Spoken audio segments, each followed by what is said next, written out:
20 years very nearly as a player, most of it right at the very top.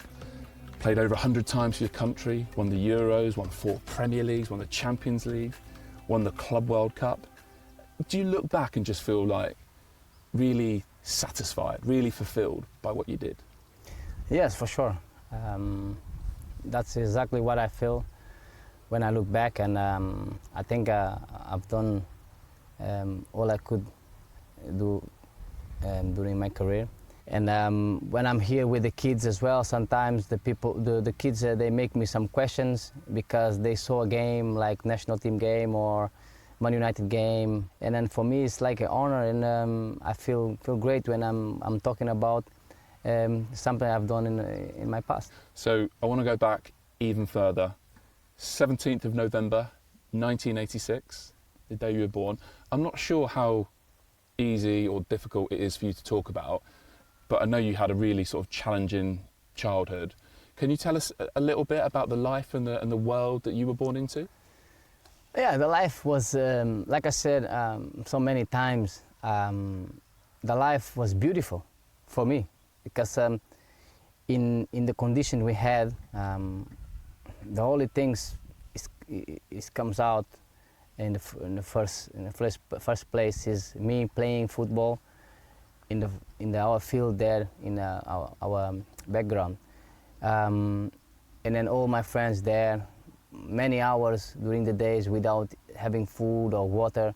In my childhood was not easy because we didn't have food, we didn't have the conditions, the good life. To have water, we have to carry water from a place where we had to pick with gallons and all these things. A well, a bucket? Yeah. And we used to put in the head, my sisters, my brothers, all the friends, to carry water to our house and then to have shower, to drink. The area where we used to live was a lot of criminal people, where a lot of bad things was happening. But thanks God, I always try to avoid or be far from that guys. But like I said, the reason I say what a beautiful childhood was because if football was not exist, obviously everything was horrible.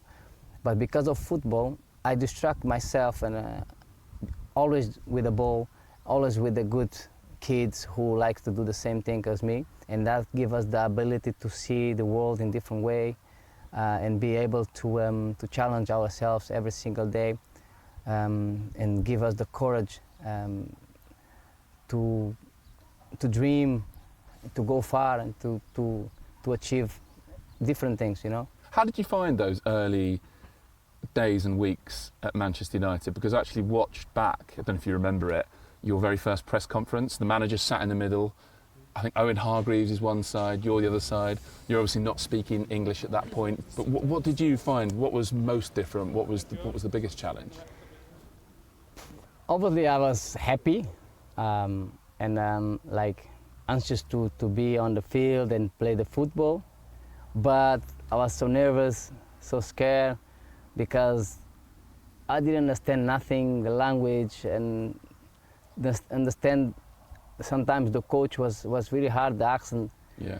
And I was a little bit lost. But after 3 weeks or 2 weeks, I don't know, very short time, I was there trying to interact with them, talking my Portuguese mixed with something similar to English, but I was making my own words, and the guy was loving, you know. He was laughing a lot on me. But I can see, like, just speaking to you now, that you're quite a big personality. Did you find it easy or difficult to go in and be yourself with all, you know, big clubs, all these players with their big names and their big reputations? Did you find it hard to go in and be as kind of lively as you are now?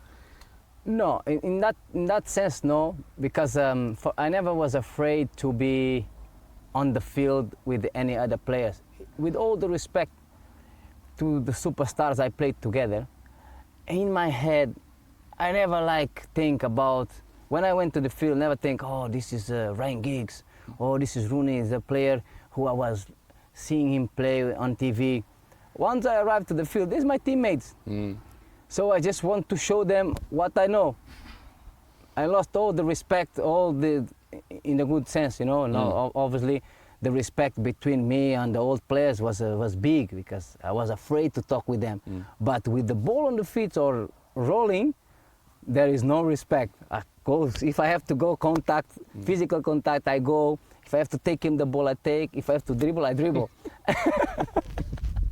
That was me.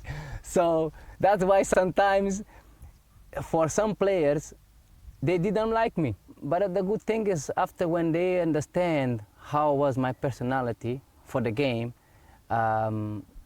they put that all aside, and then they understand it. Even some of my teammates and the coach, later on, they've been talking about that.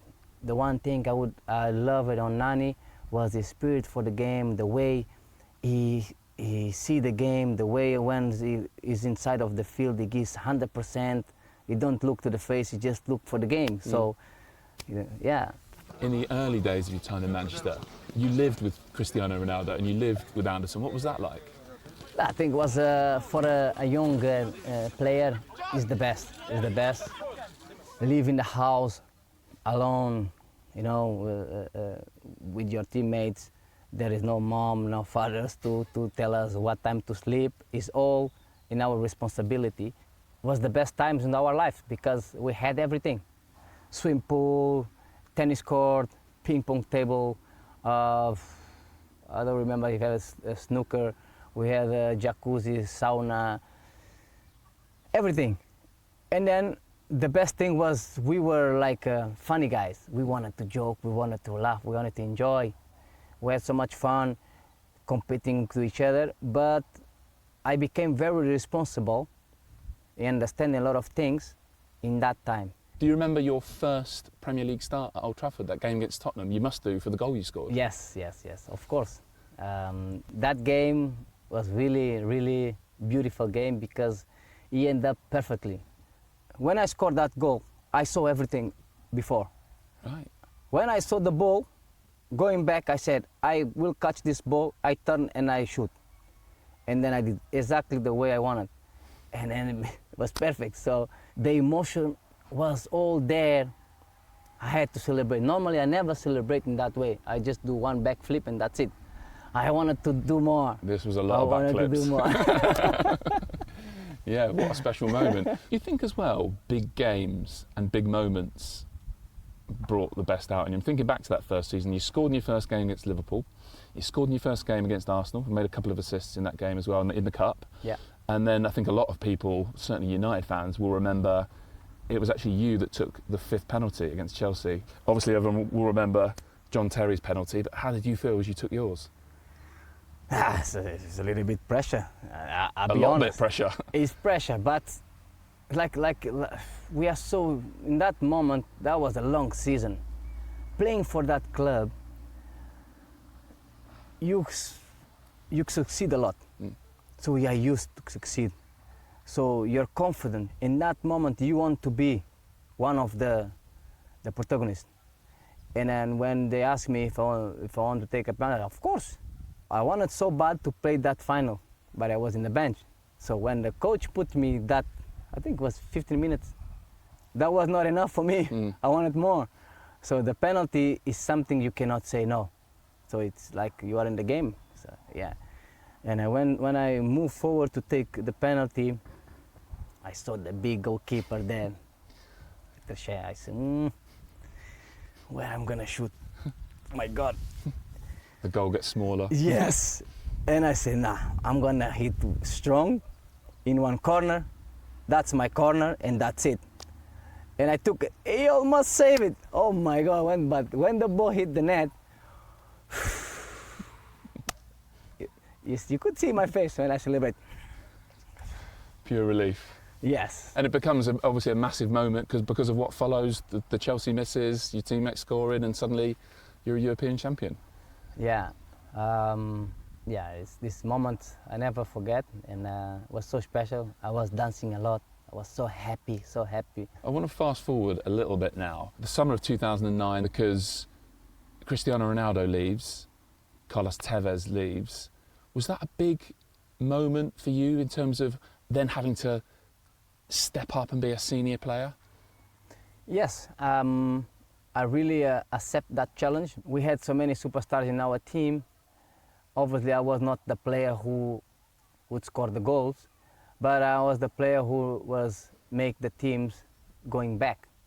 You know, when I was on the field, all the defenders I could see they were scared because they know if they give me much space, I would create very easy a chance for my strikers to score. And then we have a killer.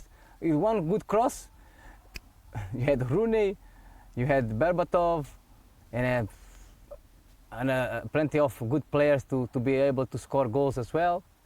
And yeah, in that season I was so confident, so strong. I was scoring goals, assisting. So, yeah.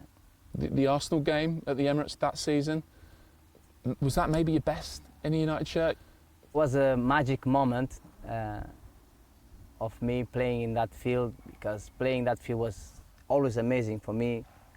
Play against Arsenal, big team, and a team who loves to play beautiful football. I always had the nice matches. I always scored goals, be able to dribble, making assists, make the difference, you know? Yeah. Yeah. What about, so we're talking about that rivalry with Arsenal. How did you find the rivalry with Liverpool? Because the one clip I always see is that, I'm sure you remember the tackle from Jamie Carragher at Anfield.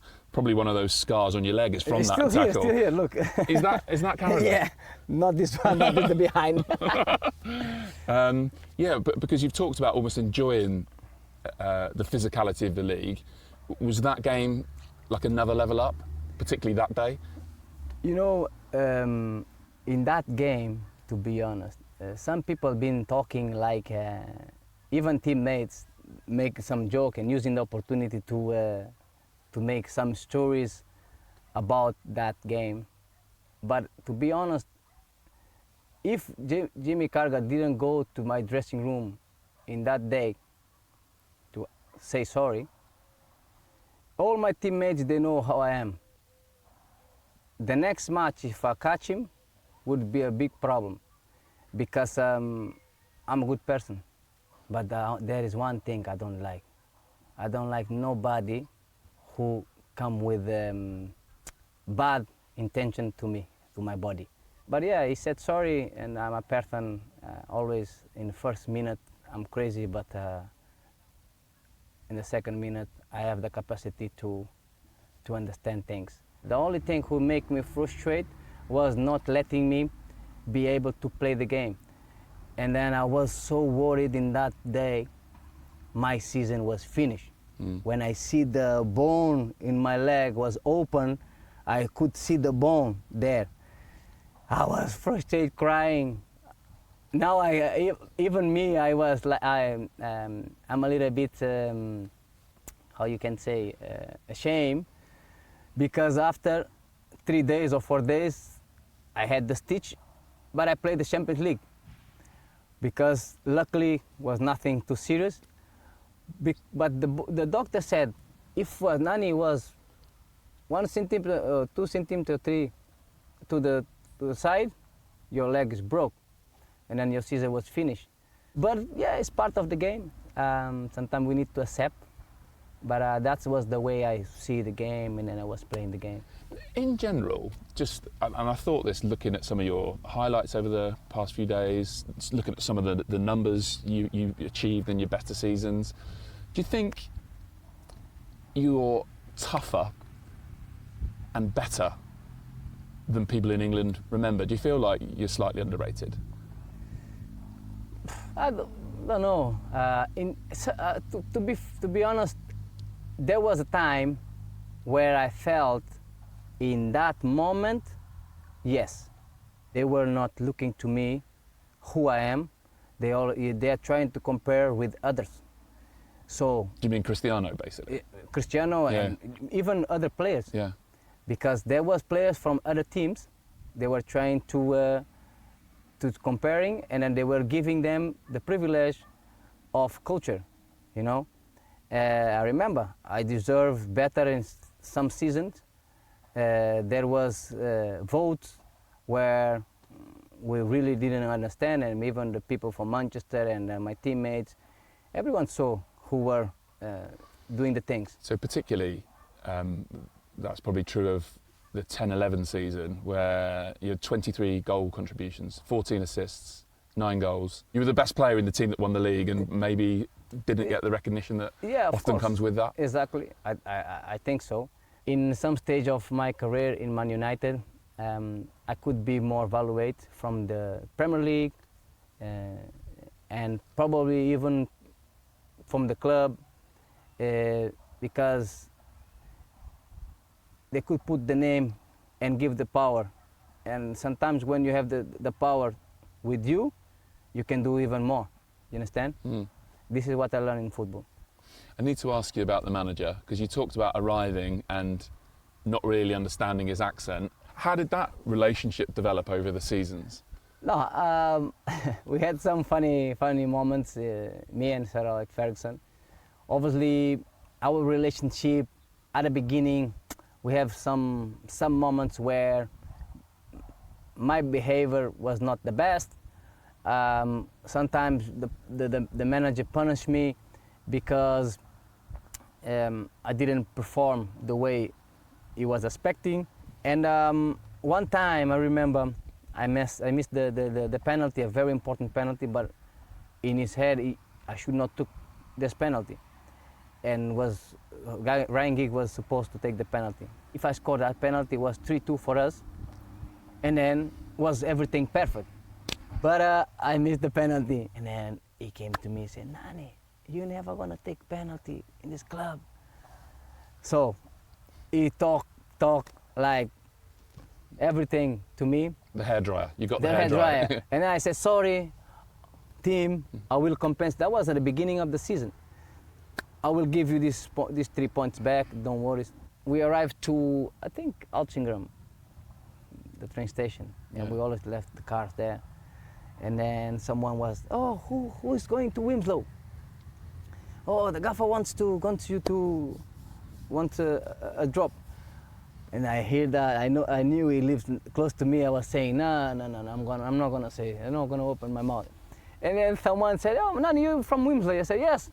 "Can you take a gaffer?" I said, yeah, why not? And he came with me on the car, and he get inside, and we are like 1 minute without talking. And then I feel like I should say something. I say, "Yes, boss, sorry for the penalty today." He said, "No, come on, son, come on. It's okay, it's no problem. You know, you should not take in the penalty. You know, Ryan Giggs more experience. But okay, you did good. You came on very good. Keep up." I said, "Yes." Yeah, it's not mad on me. And then from there, it was a great season, you know. Great season. I played very well. I think the next game against West Ham at Old Trafford, I score 1 goal and I make 2 assists or something. Was really, really nice. And then I released all the pressure, and I did what I promised. You had the unbelievable 10-11 season, then the disappointment of losing it in 11-12 on the final day. But then it was almost like you went back a little bit from being kind of one of the main guys to being a squad player. And then I think under David Moyes, it was quite difficult for you before finally, I think you have an honest conversation with Louis van Gaal, and between you, maybe you decide it's time for a change? Yes, because I was a little bit disappointed with Moyes, because when I was with Sir Alex Ferguson, I had some opportunities to leave some clubs, Barcelona, City. Some clubs, they really want me. And then I decide maybe it's time to move. But Sir Alex Ferguson never let me go. He said, "No, Nani is not for sale." And then when the Sir Alex Ferguson decided to leave the club and give his place to Moyes, I was already decided to move.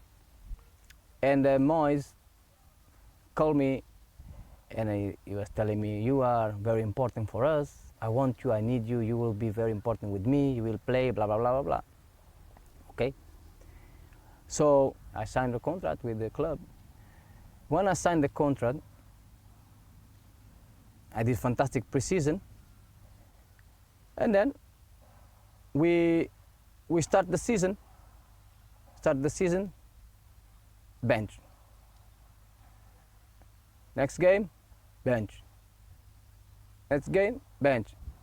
And I start get frustrated, nerves, because that was the year of World Cup. And I needed to play. And then I get a really big injury because I was everything frustrated, every time nerve, you know. Anyway, from there, I see I had to move. And then I recovered just on time to be selected to go to the World Cup.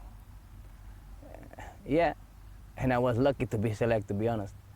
When I come back, was Luis van Gaal, and then I straight away decide to let them know the same thing. I'm not here to prove nothing. I play in this club for so many years. I don't have to prove nothing to nobody. You felt like you'd done that already? Exactly. Yeah. So I don't have to pass this challenge again. Sorry, I respect you. I respect your idea, but I already took my decision. I'm moving to a different challenge. And then he accepted that. So just to finish up then, like I said at the start, it's some career that you had, not just your time in England, but with the national team as well, almost 20 years. How would you like people to remember you as a footballer? Yeah, I would like people to remember me like a great player, a skillful player, a player who was never afraid to take defenders on, the player who was playing the beautiful game, you know, to entertain fans, and then have the hunger to succeed. So because I think it's obviously, yeah, the game is to enjoy, the game is to have fun, ready to entertain people, but we know we need to have a responsibility. And then, you know, the clubs need titles, need to win. You need to, at the end, you need to be a champion. To be a champion, you need to win titles. So I'm really, really happy to be able to win a couple of trophies with my teammates. Of course, without them, never could be possible. But I'm happy to be part of such a great teams and then play well alongside with the fantastic superstars and make my name even bigger and give him more credit, you know.